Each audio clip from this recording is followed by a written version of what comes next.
எல்லோருக்கும் வணக்கங்க. இன்னைக்கு நம்ம டேலியில பர்ச்சேஸ் அண்ட் சேல் என்ட்ரி வைக்கும்போது, என்ட்ரி லெவல்ல பண்ணக்கூடிய ஒரு மிஸ்டேக்கையும், அதனால வரக்கூடிய ப்ராஃபிட் அண்ட் லாஸ்ல வரக்கூடிய பிரச்சனையும், அதற்கான சொல்யூஷனையும் நம்ம பார்க்கலாம் வாங்க. ஸோ இப்போ நான் என்ன பண்ணிக்கிறேன் அப்படின்னா, கேட்வே ஆஃப் டேலில இருந்துட்டு, இங்க ப்ராஃபிட் அண்ட் லாஸ் அப்படிங்கிற ரிப்போர்ட்குள்ள போய்க்கிறேங்க. ஸோ P&L போயிட்டேன். ஸோ இதுல நான் ஃபர்ஸ்ட் என்ன பண்ணிக்கிறேன், பர்ச்சேஸ் அக்கௌண்ட் அப்படிங்கிற ரிப்போர்ட்குள்ள நான் போய் பார்க்க போறேன். ஸோ இதுல வந்து பாத்தீங்கன்னா 1893 149 அமௌண்ட் இருக்குது. ஸோ என்டர் கொடுத்துட்டு உள்ள போறேன். ஸோ இங்க பாத்தீங்கன்னா ஆனா நம்மளுடைய பர்ச்சேஸ் அக்கௌண்ட்ல வந்து பாத்தீங்கன்னா 1942 இருக்குது. 1942 150ங்கிற வேல்யூ இருக்கு. ஸோ அதுக்கு பக்கத்துலயே என்ன இருக்கு அப்படின்னா பர்ச்சேஸ் பில் டு கம் அப்படின்னு சொல்லிட்டு -49,000 வந்து பாத்தீங்கன்னா உங்களுக்கு இங்க காமிச்சிட்டு இருக்குதுங்க. ஸோ இப்போ நம்ம பர்ச்சேஸ் என்ட்ரி வைக்கும்போது உங்களுக்கு என்ன ஆகணும் அப்படின்னா பர்ச்சேஸ் அக்கௌண்ட்ல தான் வந்து அந்த வேல்யூ ஏட் ஆகணும். ஆனா அப்படி ஏட் ஆகாம பர்ச்சேஸ் பில்ஸ் டு கம் அப்படிங்கிற மாதிரி மைனஸ்ல வந்துட்டு இருக்குதுங்க. இது ஒரு பிரச்சனை நீங்க ஃபேஸ் பண்ணிருப்பீங்க. ஸோ ரெண்டாவது இன்னொன்னு காமிக்கிறேன் உங்களுக்கு. சேல் அக்கௌண்ட் அப்படிங்கிற உங்களுக்கு ரிப்போர்ட்குள்ள போயிட்டேன். லெஜருக்குள்ள போயிட்டு இதுலயும் வந்து பாத்தீங்கன்னா உங்களுக்கு சேல் அக்கௌண்ட்ல 3,20,000 காமிக்குதுங்க. இப்போ நார்மலா நம்ம சேல் என்ட்ரி போடுறோம்.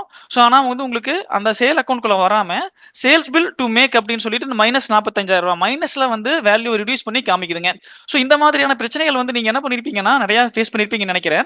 ஸோ இது எதனால இந்த மாதிரி பிரச்சனை வருது, இதற்கான சொல்யூஷன் என்ன அப்படிங்கறத பத்தி இப்போ நான் உங்களுக்கு சொல்ல போறேங்க. ஸோ ஃபர்ஸ்ட் நான் பர்ச்சேஸ் அக்கௌண்ட் நான் சரி பண்ணிட்டு அதுக்கப்புறம் சேல் அக்கௌண்ட் எப்படி சரி பண்ணுங்கிறத சொல்றேங்க. ஸோ ஃபர்ஸ்ட் பர்ச்சேஸ் அக்கௌண்ட்குள்ள போயிட்டேன். ஸோ இதுல என்ன பிரச்சனை, பர்ச்சேஸ் பில்ஸ் டு கம் அப்படிங்கிற மாதிரியான எரர் வருது. -49,000 வருதுங்க. ஸோ இது ஜஸ்ட் நான் என்டர் கொடுத்துட்டு உள்ள போகும்போது உங்களுக்கு என்ன வருது அப்படின்னா எரர் வந்து பாத்தீங்கன்னா பர்ச்சேஸ் பில் பெண்டிங் அப்படின்னு சொல்லி எரர் காமிக்கிறீங்க. இந்த இடத்துல பர்ச்சேஸ் பில் பெண்டிங் அப்படின்னு உங்களுக்கு எரர் காமிக்குது. அதுல பில்ஸ் ரிசீவ்டுங்க. So bills received but goods not received அப்படிங்கிற மாதிரி காமிக்குதுங்க. ஸோ அப்போ பில்லு வந்துருச்சு ஆனா கூட்ஸ் வரல அப்படின்னு காமிக்குது.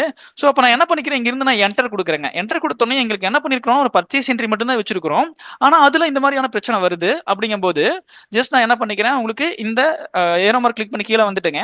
ஸோ இந்த பர்டிகுலர் பர்ச்சேஸ் வந்து நான் செலக்ட் பண்ணிட்டு உங்களுக்கு -10 அப்படிங்கிற மாதிரி காமிக்குதுங்க. இந்த இடத்துல 4,900 இந்த வேல்யூ காமிக்குது. என்டர் கொடுத்துட்டு உள்ள போறேன். ஸோ இப்போ நான் இங்க ஒரு ஐட்டம் நான் வச்சிருக்கிறேனுங்க. இந்த ஐட்டத்தை நான் என்ன பண்றேன்னா செலக்ட் பண்ணிட்டு என்டர் கொடுக்குறேன். ஸோ இப்போ நான் என்ன பண்ணிருக்கேன் அப்படின்னா இந்த இடத்துல ட்ராக்கிங் நம்பர் அப்படிங்கறத கொடுத்துருக்கேன். ஸோ வெறுமனே ட்ராக்கிங் நம்பர் பர்ச்சேஸ் என்ட்ரி மட்டும் தான் வைக்கிறேன். ஆனா வந்து பாத்தீங்கன்னா அதுக்கு ட்ராக்கிங் நம்பர் இந்த இடத்துல கொடுத்துட்டேங்க. ஸோ அப்போ நம்ம இந்த இடத்துல என்ன பண்ணக்கூடாது அப்படின்னா ட்ராக்கிங் நம்பரை வந்து செலக்ட் பண்ணக்கூடாதுங்க. நம்ம நாட் அப்ளிகபிள் அப்படின்னு தான் கொடுக்கணுங்க. ஏன் இந்த பர்ச்சேஸ்ல வந்து ட்ராக்கிங் நம்பர் செலக்ட் பண்ணக்கூடாது அப்படின்னா நம்ம வந்து பர்ச்சேஸ்க்கு முன்னாடி ஒரு ஆப்ஷன் இருக்குங்க. நம்மளுக்கு என்ன அப்படின்னா கூட்ஸ் ரிசீவ்டு நோட்ஸ் அப்படின்னு சொல்லிட்டு ஜிஆர்என் அப்படின்னு சொல்லி ஒரு ஆப்ஷன் இருக்குது. ஸோ அந்த ஆப்ஷன் ஜிஆர்என் யூஸ் பண்றோம் அப்படின்னா கூட்ஸ் வந்து முன்னாடி வந்திருக்கும். ஸோ கூட்ஸ் வந்ததுக்கு அப்புறம் பர்ச்சேஸ் பில் 2 நாள் கழிச்சு வருது அப்படின்னா அந்த ஜிஆர்எனுக்கு எகென்ஸ்டா தான் வந்து இந்த பர்ச்சேஸ் நம்ம வைப்போம். ஆனா நம்ம ஜிஆர்என் போடல, வெறுமனே பர்ச்சேஸ் என்ட்ரி மட்டும் வச்சிருக்கிறோங்க. அப்படி வைக்கும்போது நம்ம என்ன பண்ணக்கூடாது அப்படின்னா இந்த ட்ராக்கிங் நம்பரை செலக்ட் பண்ணக்கூடாதுங்க. ஸோ அப்ப இந்த இடத்துல என்ன பண்ணணும், நாட் அப்ளிகபிள் கொடுத்துக்கணும். ஒருவேளை நீங்க ஜிஆர்என் போட்டிருந்தீங்கன்னா நீங்க அந்த ஜிஆர்எனுக்கு எகென்ஸ்டா இந்த பர்ச்சேஸ் செலக்ட் பண்ணீங்கன்னா உங்களுக்கு இந்த பிரச்சனையும் வராதுங்க. இப்போ நான் ஜிஆர்என் போடல, வெறுமனே பர்ச்சேஸ் என்ட்ரி மட்டும் போட்டு யூஸ் பண்ற ஒரு யூசர் அப்படின்னா நான் இந்த இடத்துல ட்ராக்கிங் நம்பர் கொடுக்க கூடாதுங்க. நாட் அப்ளிகபிள் கொடுத்துட்டு நான் என்ன பண்ணிக்கிறேன் அப்படின்னா செலக்ட் பண்ணிட்டு எண்ட் ஆஃப் லிஸ்ட் கொடுத்து உங்களுக்கு பாத்தீங்கன்னா இந்த ஐட்டத்தை க்ளோஸ் பண்றேன். ஸோ அடுத்தது கண்ட்ரோல் கொடுக்குறேன். என்ட்ரி சேவ் ஆகுது. ஸோ இப்போ என்ன ஆயிடுச்சு அப்படின்னா பர்ச்சேஸ் பில்ஸ் பெண்டிங் அப்படின்னு இருக்குதுங்க. உங்களுக்கு அந்த இடத்துல உங்களுக்கு எந்த ஒரு உங்களுக்கு இஷ்யூ இல்லை. நான் எஸ்கேப் கொடுத்துட்டு வெளியே வர்றேன். இப்போ என்ன ஆயிடுச்சு அப்படின்னா பர்ச்சேஸ் அக்கௌண்ட்குள்ள என்ன ஆயிடுச்சு, அந்த பில்லு வந்து ஆட் ஆயிடுச்சுங்க. ஸோ இப்போ உங்களுக்கு பர்ச்சேஸ் அக்கௌண்ட் கிளியர் ஆயிடுச்சு. அதே மாதிரி இப்போ நான் எஸ்கேப் கொடுத்துட்டு வெளியே வந்துட்டு சேல் அக்கௌண்ட்குள்ள போறேன். அதுலேயும் உங்களுக்கு சேல் அக்கௌண்ட்குள்ள போய் பார்க்கும்போது உங்களுக்கு அந்த என்ட்ரி வந்து ஏட் ஆகலை. சேம் சேல்ஸ் பில் டு மேக்ல இருக்கு. என்டர் கொடுத்துட்டு உள்ள போறேன். இங்க சேல் பில் பெண்டிங்ல பில்ஸ் மேட் பில் போட்டாச்சு but goods not delivered. So அப்போ பில் போட்டோ டெலிவரி ஆகலை. அப்போ டெலிவரி நோட் போட்டு அதுக்கு எகெயின்ஸ்டா நம்ம ட்ராக் பண்ணி உங்களுக்கு அந்த சேல் பில்லை நம்ம போடணும். ஆனா நம்ம என்ன பண்ணலாம் அப்படின்னா டைரக்டா என்டர் கொடுக்குற உங்களுக்கு வந்து என்ன ஆகுது அப்படின்னா உங்களுக்கு அந்த ஜிஎஸ்டி பில் நம்பர் வருது. ஸோ அது எந்த ஐட்டம் உங்களுக்கு ஐட்டம் டீட்டெயில் வந்துருங்க. இங்க என்டர் கொடுத்தீங்க அப்படின்னா ஸோ உங்களுக்கு இந்த பர்டிகுலர் ஐட்டம் எந்த ஐட்டமோ உங்களுக்கு வந்து பாத்தீங்கன்னா நீங்க அதை செலக்ட் பண்ணிக்கலாங்க. நான் ஒரு ஐட்டம் வச்சிருக்கிறதுனால உங்களுக்கு இந்த ஒரு ஐட்டம் மட்டும் தான் வருது. நீங்க வந்து 4-5 ஐட்டம் வச்சிருக்கீங்க. அந்த 4-5 ஐட்டத்தை வந்து நீங்க ட்ராக் பண்ணல, சாரி நீங்க ட்ராக் பண்ணிருக்கீங்க, டெலிவரி நோட்டுக்கு எகென்ஸ்டா நீங்க வந்து பாத்தீங்கன்னா அதை க்ளோஸ் பண்ணல, அல்லது வந்து வெறுமனே சேல் போடுறீங்க, அதை நீங்க ட்ராக் பண்ணிருக்கீங்கன்னா அந்த பர்டிகுலர் ஐட்டத்தை மட்டும் நீங்க என்ன பண்ணிக்கலாம்னா நீங்க என்டர் கொடுத்து வந்து அதை இஷ்யூவை சால்வ் பண்ணிக்கலாங்க.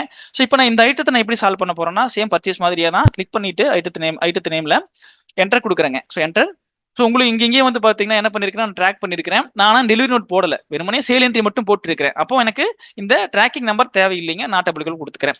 ஒருவேளை நான் டெலிவரி நோட் போடுறேன், சேல் ஆர்டர் டெலிவரி நோட்டு எல்லாம் போடுறேன்னா நான் சேல் ஆர்டருக்கு எகெயின்ஸ்டா டெலிவரி நோட் போடுவேங்க. ஸோ அதுக்கு எகெயின்ஸ்டா நான் சேல் பில்லை போட்டு இந்த சேல் பில்லை ப்ராப்பரா க்ளோஸ் பண்ணணும். இப்படி ப்ராப்பரா க்ளோஸ் பண்ணோம்னா இந்த பிரச்சனை வராது.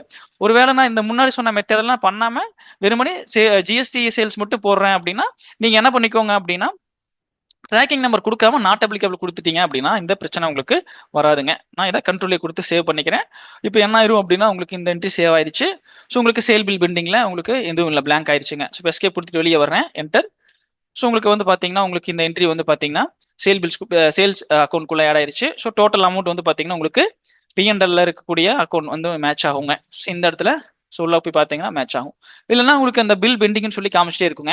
இது வந்து நான் ஒரு ஐட்டத்தை எக்ஸாம்பிளுக்கு ஒரு ஐட்டத்தை ஒரு பில்லை வச்சேங்க. இது வந்து நம்ம என்ன பண்ணுவோம் அப்படின்னா நிறைய ஐட்டம், அதாவது உங்களுக்கு ஃபினான்ஷியல் பிகினிங்ல இருந்து நம்ம இந்த மாதிரி பிரச்சனைகள் வந்து பார்த்தீங்கன்னா நம்ம ஃபேஸ் பண்ணிட்டு இருப்போம்.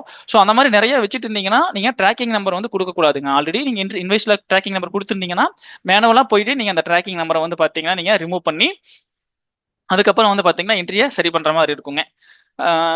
இதே மாதிரி நீங்க purchase account and sale account ரெண்டுக்குமே வந்து பார்த்தீங்கன்னா இந்த மாதிரி தான் நீங்க மெயின்டைன் பண்ணி நீங்க அக்கௌண்ட்ஸை ப்ராப்பராக வந்து மெயின்டைன் பண்ற மாதிரி இருக்குங்க. இந்த வீடியோ உங்களுக்கு யூஸ்ஃபுல்லா இருந்திருக்கும்னு நினைக்கிறேங்க. ஸோ இதே மாதிரி டேலியில நீங்க நிறைய விஷயங்களை கத்துக்கணும்னா மறக்காம விவி இன்ஃபோடெக் யூடியூப் சேனலை சப்ஸ்கிரைப் பண்ணுங்க.